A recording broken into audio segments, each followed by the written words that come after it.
Our program. Christine?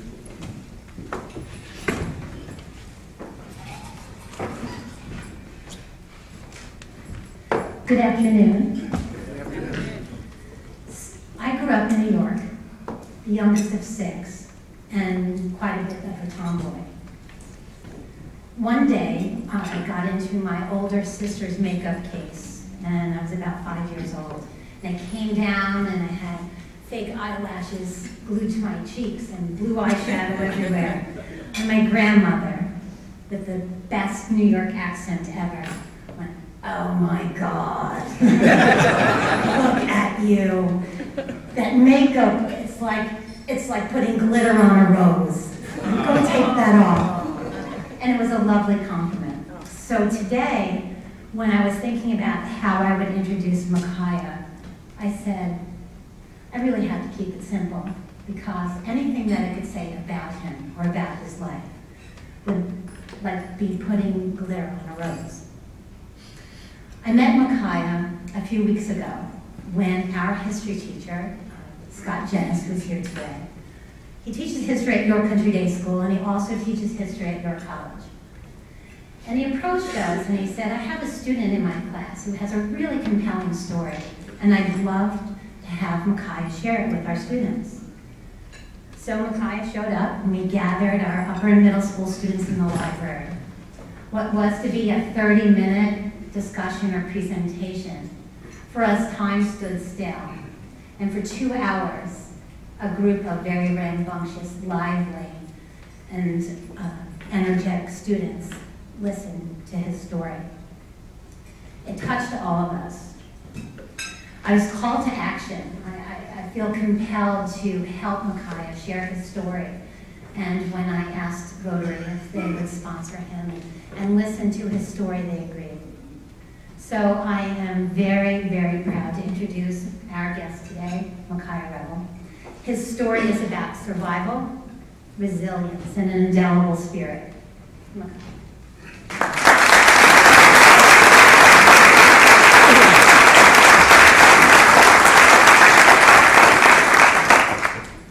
Wow, I'm extremely nervous. Thank you so much, everybody, for having me here today. I am a guest of Dr. My name is Makaya. I'm from the Democratic Republic of Congo. It's reside in Sub-Saharan Africa. I came to the United States when I was 16 years old in 2002. What I found hard in the US is the language. Learning English has been extremely hard for me. One day my mom looked to my desk and my closet, and she got it that Makaya, organization is not your long suit. And I said, no, I don't have long suit. All my suit is short. She said, no, honey, it's English an expression we use when you are extremely mess. So anyway,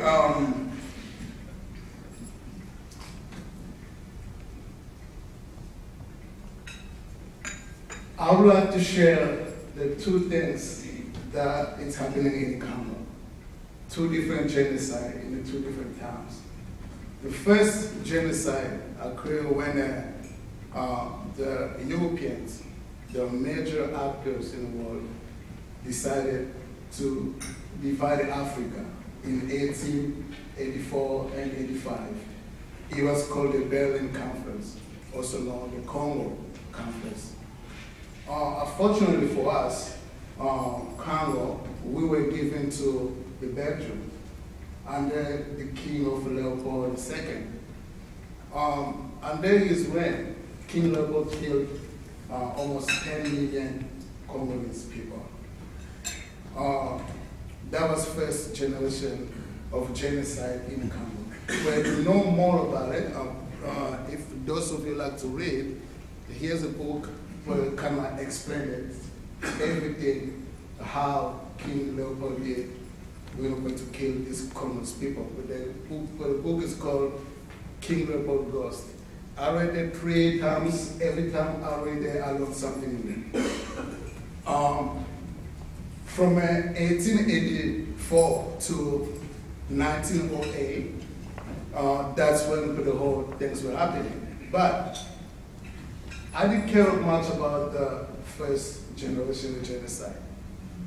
What I cared the most is the second generation that started in 1994 when Rwanda, where the conflict, the genocide between the Tutsi and the Hutus was killing each other. So they merged over to the Congo because we share a border with Rwanda. During the time Mobutu was in power, President Joseph Désiré Kasavubu Mobutu. He was in power and my father used to work for him. So in 1997, the German by the name Laurent Désiré Kabila decided to overthrow Mobutu with the help of the United States, England, and France. He was successful.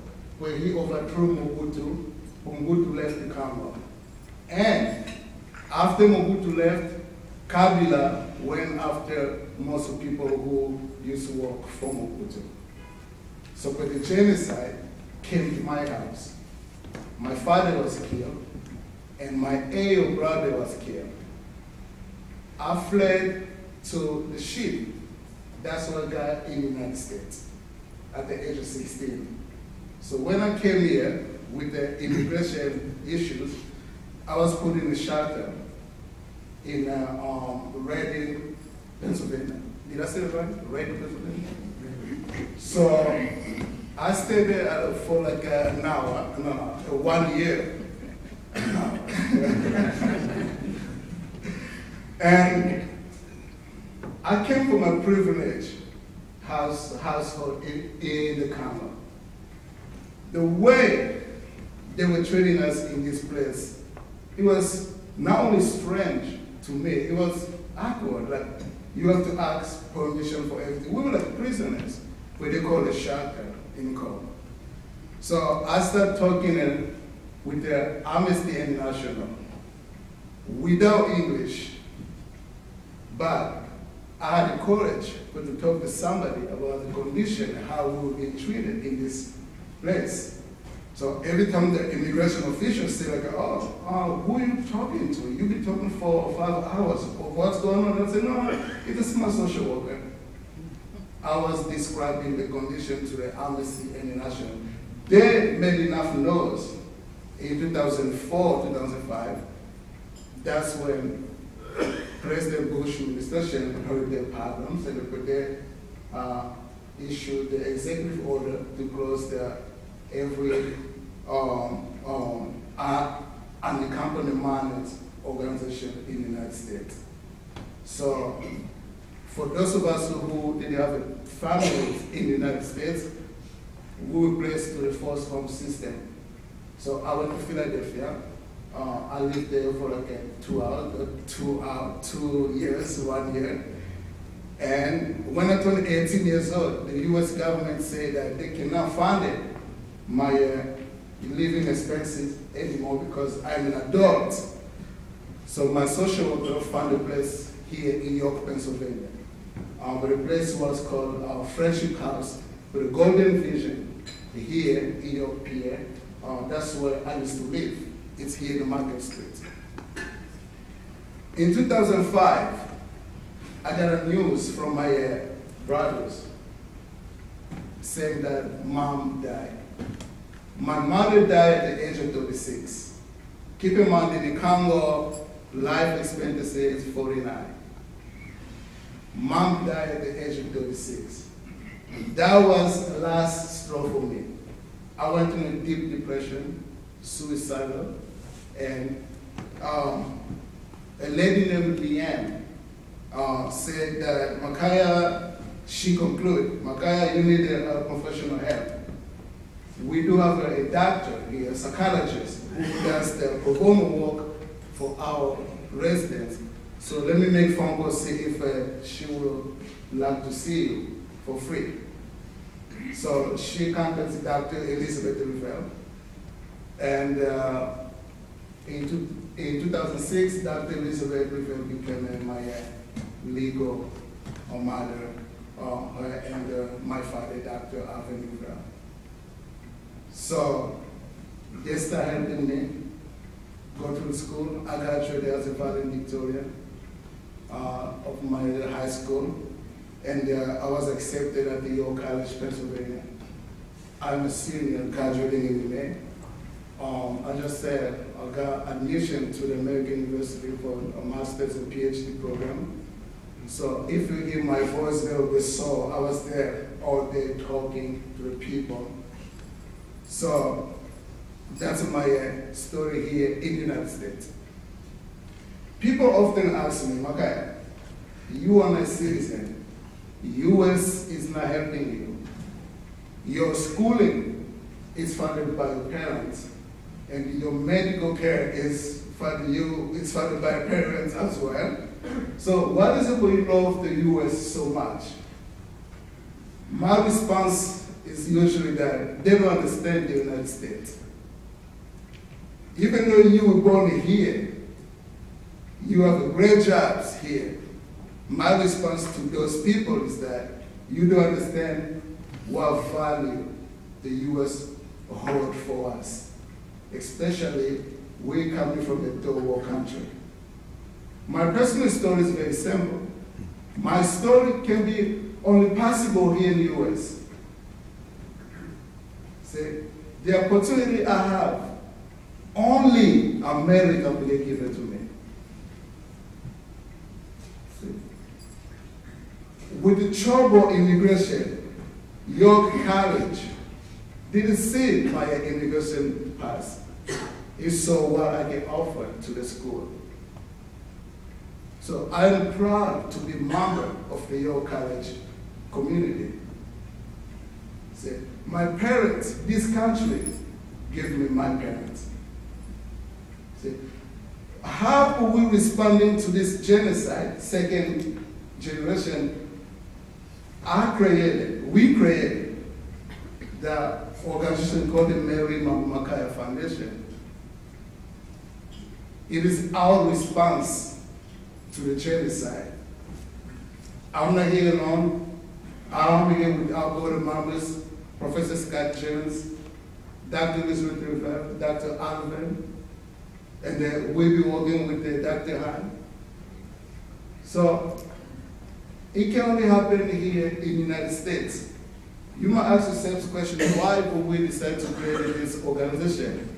Is it because the genocide, they're using rape as a weapon of war? Every hour, not every year, every hour, 48 women are raped in Congo. 15% of the children growing up in Congo are orphans. 12% will never see the fifth birthday. See? These things affect not just us, it affects all of us. If you have a cell phone, we are responsible for this problem as well. In a way, you might not know, but the mineral conflict is the cause of this problem we are having today. See?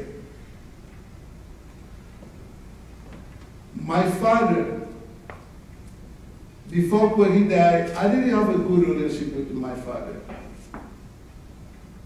Because mom had me when she was 18 years old. When she got pregnant, when she grew up with an extremely religious household, and in 1986, pregnancy was no. Before you start having a baby, you must get married. Mom ran away from home because my grandparents didn't want me. So mom went to the religious organization called Kimbangu's Church. I don't know my grandparents. I don't know no one from my family. Because mom kept us away from them because what they did to her. I'm here because of people like you. I didn't speak a language. I didn't know nothing about the United States. I landed in New Orleans in December. It was like 60 degrees. I was freezing. So I didn't know anyone. My parents here, where I have today, gave me everything I have today, including Yale College, Pennsylvania. And the people like you listening to my story. We created this foundation to build orphanage in Congo. We have a 501c3 taxes and studies from the United States and from Congo. We just received the donation of land. I have the estimate of a cost here. The Congolese people said to us for the plan, the design, how the foundation is going to look like, and how much it might cost.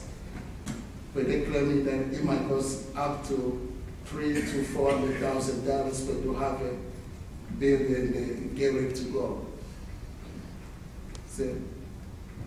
So that's how we responded to the genocide in Congo. So for me being here today, telling you my story, it's these kind of things what we have been working for. This moment is what I have been looking for in this country, but to share my story. See? With your help don't have to be financial. We need financial help and the moral support. When you go up and tell friends, to tell people what's going on in Congo, 10 million people are dying in Congo as we speak, but we have no sovereignty in Congo. 8 different countries invaded Congo. As we speak, 8 different troops are in Congo. They don't speak our language, but they're raping the women, they're killing the children, using them as a child soldiers. See, it is a human problem. It is our problems. I still have 3 brothers in Congo. My parents' friends sent my brothers to college. You see, we cannot help all Congolese. No, that's impossible. But we can help few, as my family had received help from strangers, completely strangers. One of my brothers finished college. The other one is in college studying environmental science. The other one, the third one, is studying medicine. He's in med school. I just got accepted at American University. The money, it's not coming from my pocket. It's coming from the people, my parents and their friends. And it's not coming from the government either. See? So, what I want to say to you is that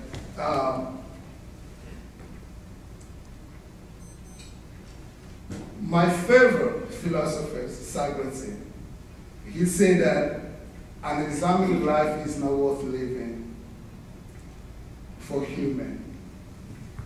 So I love my challenge. I love my past because that's what made me who I am today, and I'm looking forward to the future.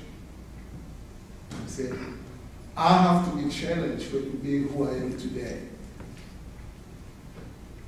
See, but to know more about my story, go to our website, the Makaya Foundation.org, where you have a little card on your table where to find out what we're doing and how you can help us. Thank you so much, and thank you for having me.